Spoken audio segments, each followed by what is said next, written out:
Voilà 2 saisons maintenant que le Skating Club of Monaco a vu le jour. Ce club, affilié à la Fédération monégasque de patinage, regroupe tous les sports de glisse, excepté le bobsleigh.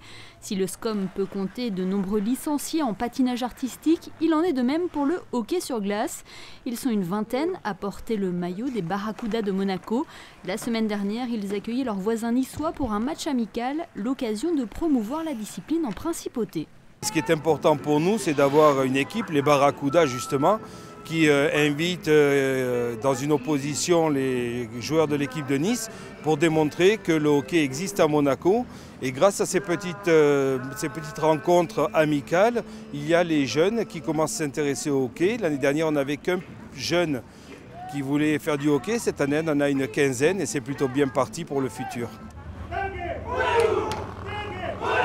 L'équipe des Barracudas de Monaco est composée d'anciens hockeyeurs qui ont pour certains évolué dans des championnats de haut niveau. Pour pratiquer cette discipline, un équipement de protection est nécessaire, et ce, de la tête aux pieds, car le palais peut atteindre les 150 km/h, voire plus dans certaines catégories. L'équipement d'un gardien pèse par exemple près de 35 kg. C'est un sport qui est vraiment unique, dans le sens où c'est le sport le plus rapide au monde.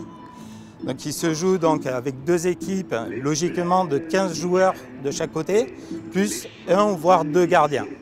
Donc les équipes changent fréquemment, donc ça va très très vite. Il faut vraiment une bonne condition physique pour pouvoir tenir le choc sur la longueur. Endurance et résistance, voilà les maîtres mots du hockey. En plus de vouloir développer ce sport de glisse en principauté, le SCOM entend aussi promouvoir le curling, une discipline peu connue et qui intéresse pourtant pas mal de sportifs.